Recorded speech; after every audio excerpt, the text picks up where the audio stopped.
You know, sometimes I just want to leave a bunch of my photography gear at the house, and I always think that I'm going to go minimal on my gear selection.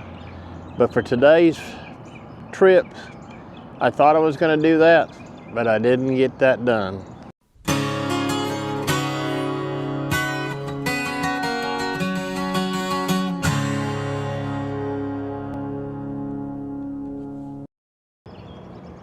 So good morning, welcome back to the channel. Today I traveled down to Cleveland, Tennessee to meet up with another photographer friend of mine, TimChilders, and you can find links to his channels. He's got multiple channels, by the way. You can find links to his channels in the description of this video if you want to go and check him out. I suggest you do. Anyways, we plan on doing a photo walk type photography in downtown Cleveland, Tennessee.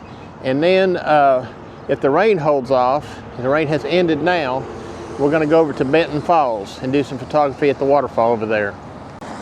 So I got up pretty early this morning to come down here. It's about a 2-hour drive, hour and 45 minutes for me from where I live. So I left the house probably about 10 minutes till 5. It's now about 7:40, and I'm just waiting for Tim to arrive here at the parking lot where I'm at. I've never been to downtown Cleveland before, so I'm looking forward to doing some photography, street type photography, or urban type photography if you want to call it that. It's a nice little park they got right here.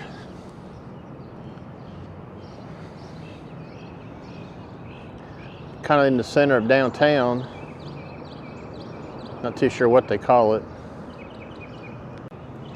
Anyways, there's the old Honda. I brought the Honda down this morning. You get better fuel mileage with that. So we're going to get ready here and waiting for Tim to arrive, and I'm going to get my gear ready. So we made our way down here in Cleveland to the old Woolen Mill, and some of it's been repurposed over here on this side with shops and stuff. But back here where that smokestack is the old part of the building, it looks like. Now, I've never been here before, but I have seen this on one of Tim's videos, and I'll try to find that video and put a link to that in the description too. But anyways, it's a pretty interesting old building, and we're gonna go see if we can find some places to get some good photographs of some old stuff.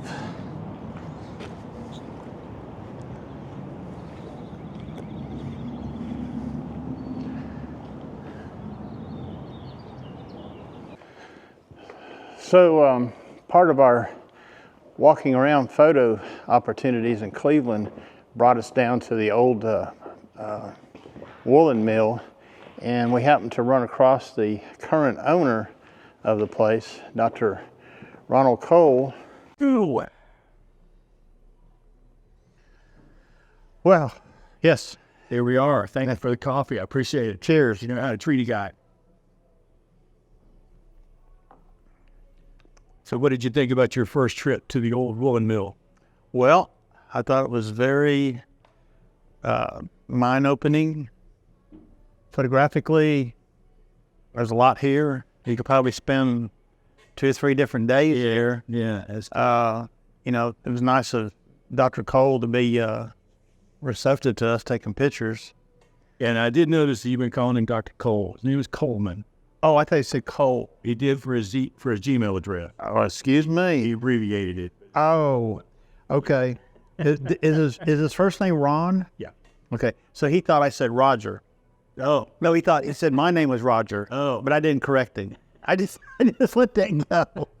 So earlier on in the video, when we met Dr. Coleman, yeah, he called me Roger. He thought I said Roger, so that's okay. I can be Roger today. I want to say he was a surgeon, but I don't remember that, to be honest with you. I should have asked him.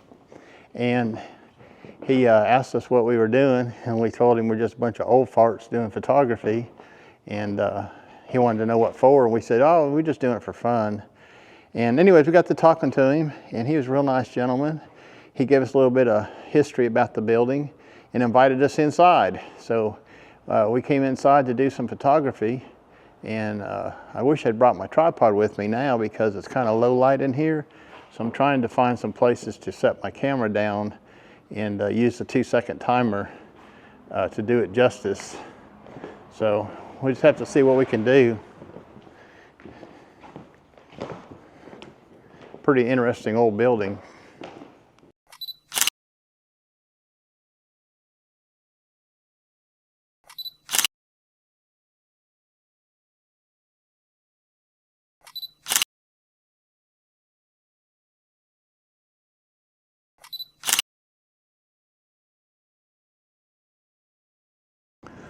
So we just came out of the inside of this old Woolen Mill.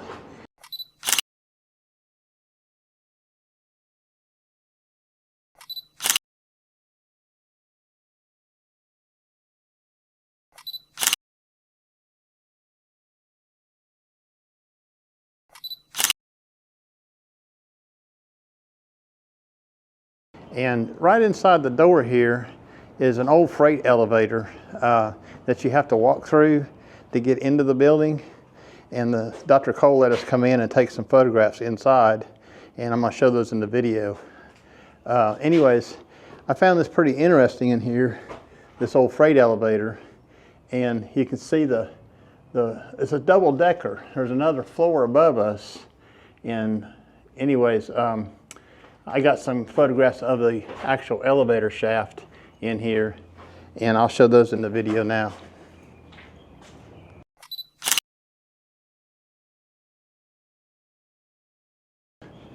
So imagine at one time the power was derived from this mill, from this old chimney stack.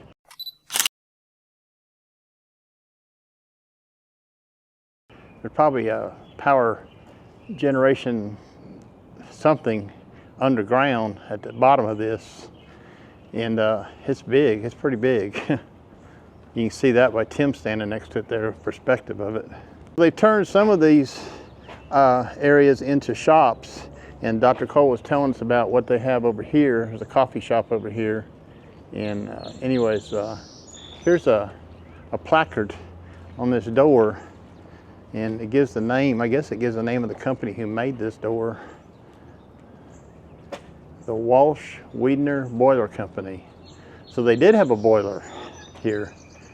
That's probably what this big old chimney's about.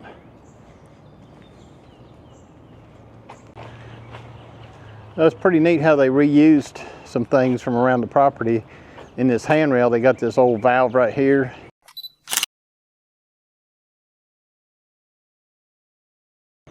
And a piece of cast pipe on this side.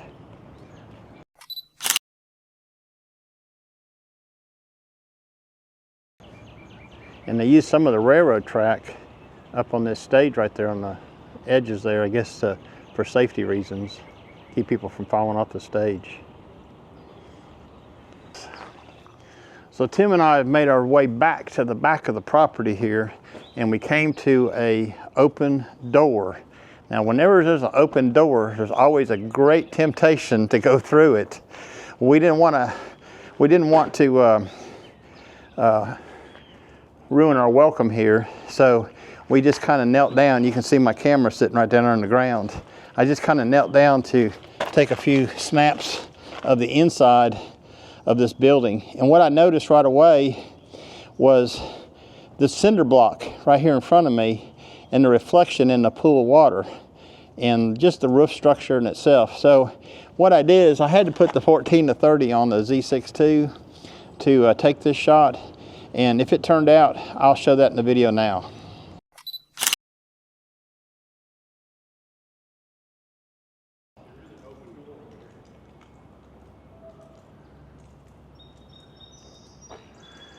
So one of the reasons I brought the Z6ii today is I just love to use it for landscape photography.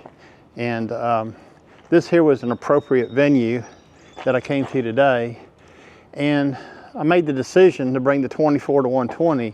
I've now switched to the 14-30 to get some exaggerated architectural shots.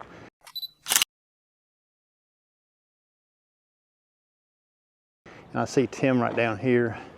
You can see how tall this building really is. It's actually 4 stories tall, but the ceilings are really high in it. So it's almost like it's, you know, 6 or 7 stories tall. Really interesting.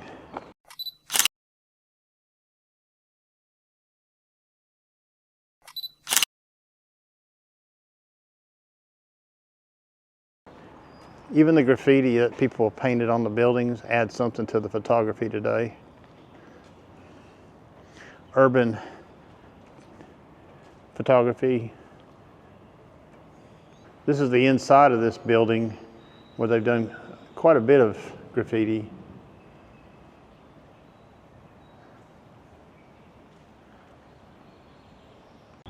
So back here and behind the building is like some kind of pond that water is flowing into it from a pipe. Now, I didn't bring a tripod, so what I've done is I've set the Z6ii on this block wall and framed up the shot. And I did one shot of this with the 14 to 30, but now I've put the 24 to 120 back on and a circular polarizer. The difference here is I have the Case Wolverine filters with me today, and those use an 82mm thread on the 14 to 30. So I have a different polarizer that I'm using for the 24 to 120. So I'm using a different polarizer for it. So there's a little bit of differences in the two photographs because this Polar Pro polarizer is not as strong as the Case one is as far as taking out the light reflections in the water. Anyways, there's a pretty good image right here to be made, and I'm going to show that to you in the video right now.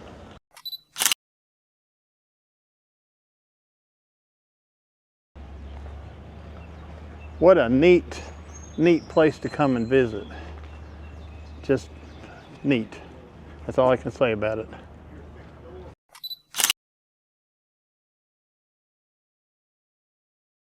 And the train station where people got on, they filled all that in with about 10 feet of filter. So you can't see it. The ground floor now is what used to be the second floor. Oh man. It's really interesting. So Tim was just telling me about one of the schools here in Bradley County, but No, in Knoxville. oh, in Knoxville. Oh, that's right, Knoxville. Yeah. The L&M STEM Academy where he was at. Anyways, what we're looking at here, these pillars behind us was part of the railroad spur. Just now figuring this out.